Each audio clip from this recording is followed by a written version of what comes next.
এক নৌকা থেকে অন্য নৌকায় পা রাখলেই বিয়ে হয়ে যায় মেয়েদের, আবার বাবার নৌকায় পা দিলেই স্বামীর সাথে ঘটে বিচ্ছেদ। বিয়ের এই অদ্ভুত নিয়ম দেখা যায় মানতা সম্প্রদায়ের মধ্যে। আমাদের ছেলে মেয়ে জন্মেছে, এই নৌকায় বইয়া ডাঙর করিয়া এরপর বিয়ের সাথে দিছি।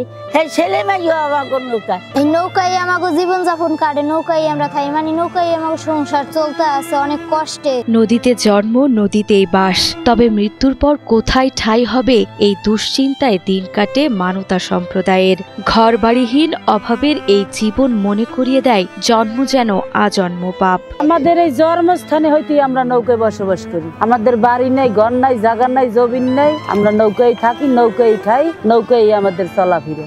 বরিশাল সদর উপজেলার লাহারহাট, বুখাইনগর, বেলতলা খেয়াঘাট, কলাবদর শাখা নদী এবং কীর্তনখোলা নদীর বুক জুড়ে ছড়িয়ে আছে এই ভাসমান মানুষের জীবনযাপন।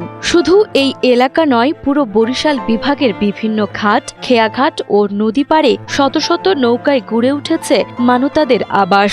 এই ছোট্ট নৌকায় তাদের ঘর, রান্নাঘর, সংসার ও আশ্রয়। নৌকায় একাল 12 মাস কাল আমরা এই নৌকা জাল বাইরে খাই।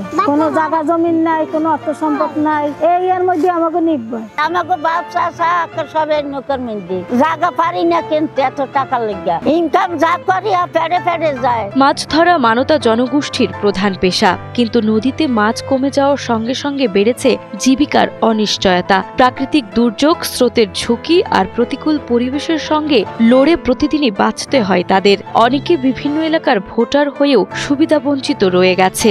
নেই বিশুদ্ধ পানি, স্যানিটেশন, শিক্ষা কিংবা স্বাস্থ্যসেবা। দারিদ্রতা যেন এই জনগোষ্ঠীর একমাত্র সঙ্গী। জালুতে যাবাই, কিন্তু ভাই মাছ টাছ কম, আর আমরা যাই কামারে যাই করি, সংসার চলতে আমাকে খুব কষ্ট।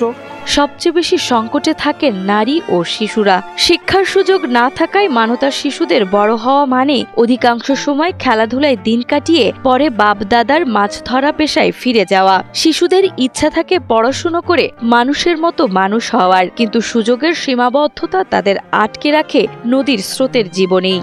স্কুলে যাইতে অনেক মজা, তবে আমরা স্কুলে যাই না, মানুষ আমাকে খারাপ বলে। আমার দামি আমি স্কুলে আমি পড়ালেখা করে বড় মানুষ হয়েছে।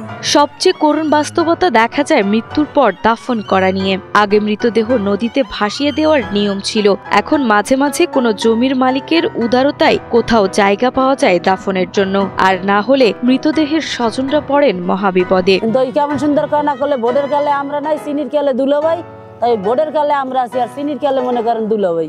কিন্তু আমার ঘরে কোনো জায়গায় ঘর বাড়ি জায়গা জমি আমার ঘরে দেয় না। জায়গা আছে হেরা মনে করেন ঘর পায়, আর যারা নাই হেরা পায় না। মানতা জনগোষ্ঠীর এই ভাসমান জীবন আজও আটকে আছে অনিশ্চয়তার স্রোতে। এই অবস্থায় তারা চায় কেবল একটু সরকারি সহযোগিতা, যেন বাকি জীবন পরিবার পরিজন নিয়ে সুখেই কাটে তাদের।